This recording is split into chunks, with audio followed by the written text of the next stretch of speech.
jirajira le ara nandanina ora sy fotoana nanome votsara nitsiro moramora tsy voasaka ny taona avina mafy de eto ampamilona tamin'ny fomba fiseho hafa mandady eo andava sy voambaka de tiaty maty-paika anao akanainy laka tsy tazanao nefa renao ny ako mandrivorivo mahery faiky voaravaka sary miavaka amindreo tsy parifary voatana za mihafa ny lalako mbana za eo ihany izara aminao vazomamy vaty fototra irena amin'ny fanjakany kelikely fa tsy lany tontolona efa any ambany misotra ho any tsy misy fiafarany misoko mangina malina zavakantony angalina misy fakany rilony tony raha tsy fatany tsy lefony taona mampiteny mona mafikolo-tsaha tonga raha-potoana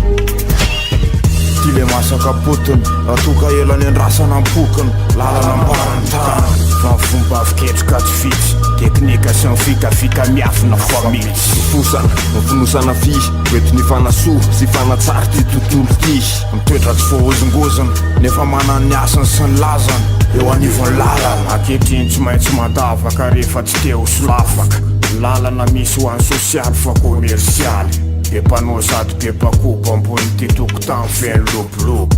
fa ninana omena ambony mena ongeza ambony ngeza raha tsy croin laty tsisy osisy fa mila misongadina ho taratra fa mandeha sopisy fomba fijery amin'ny papila tsy ilaina fa tsy voatery isany akory vomiaina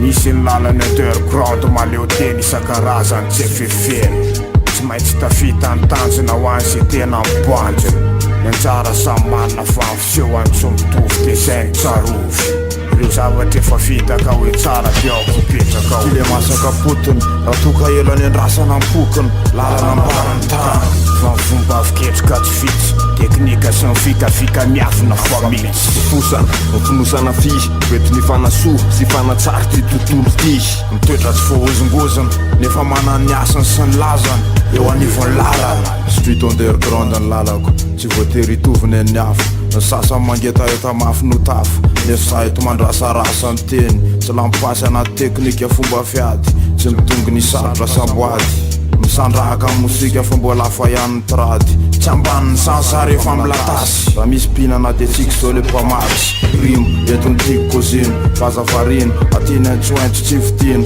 voaporofo anatiny sy velany mipetraka eny amin'ny fitafiny fa ny lalana napisy ny firaisakiny soradalana manamarika amin'ny fisiny ny lalana petraka fa misy komy manivaka de iny le lazony ilaina raha totsy te ho fizaka de aleo mitazona ny fotony am'le torizaka ty le masaka potony raha toka elany andrasana ampokany lalana ambarany tany fa fomba fiketroka tsy fitsy teknika sy mifikafika miafina famitsy fosana mifinosana fi ety ny fanasoa sy fanatsary ty tontolo ty mitoetra tsy fohozongozana nefa manany ny asany sy ny lazana eo anivony lalana